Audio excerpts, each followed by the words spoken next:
So, would you recommend that children see the movie, or do you think it's too, I don't want to say over the top, but maybe just too severe, I guess, for a child to see?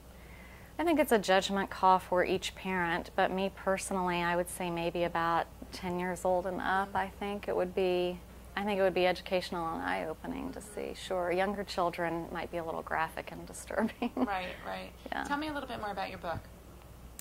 The book, The Weight of Silence, it follows these children's lives, a lot of the children that I've just talked about, Santosh and Dinah, and a lot of other children. So really follows my journeys from that first trip where I began learning about these children's lives and learning about the reasons that these things happen to them.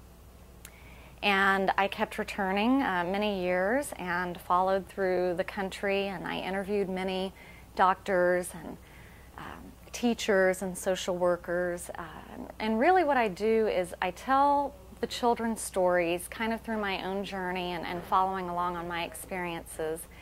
And really what struck me is that the subtitle of the book, Invisible Children of India, they are very invisible because they're largely ignored by society. You know, the people don't hear about them. They're kind of swept under the rug, particularly in the face of India's new affluence and booming success. And even though you know that they may be out there, that magnitude, that 25 million, you know, it's a brick wall in your face, and most people, I certainly had no idea.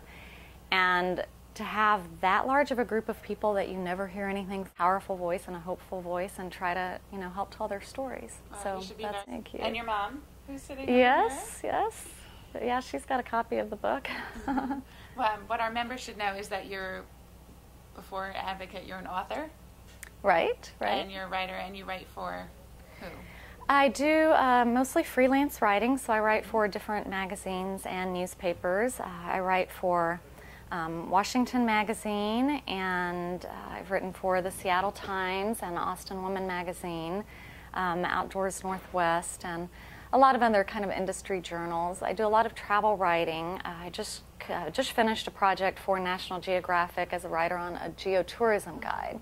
So a lot of what I write about travel is cultural immersion type issues and things like volunteer travel, which I did a lot of with the Miracle Foundation. So this is a natural fit for you, a natural extension. Yeah, definitely. And sustainable type of travel. That's what the National Geographic Geotourism project is, sustainable travel both on the earth, sustainability, as well as for peoples and cultures, not destroying indigenous cultures and peoples, but helping to preserve that. So.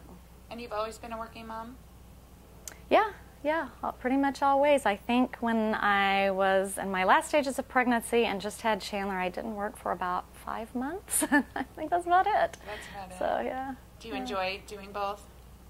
I do. I really enjoy doing both, and I have to say that because I've been fortunate enough to craft my life to be able to do something that I really love to do, that I'm really, really passionate about, that I would do if I could do anything at all, that's what I would do. That's very fortunate. And B, that it's something I can do as a freelancer and self-employed. So it's really been, I haven't very often in my working mother career had to have, here is my job and I'm away from everything all these many hours, and it's late when I get home, and now I have to try to be a mom too and try to juggle it. I mean, I certainly have had those times, everyone does, but by and large I've been fortunate enough to where my life isn't so compartmentalized, but you know, I'm doing what I love and it's part of my life, and my daughter's even been involved with it, and I look at my life holistically, so I try to wrap it all up in together and combine everything and not compartmentalize it. So I've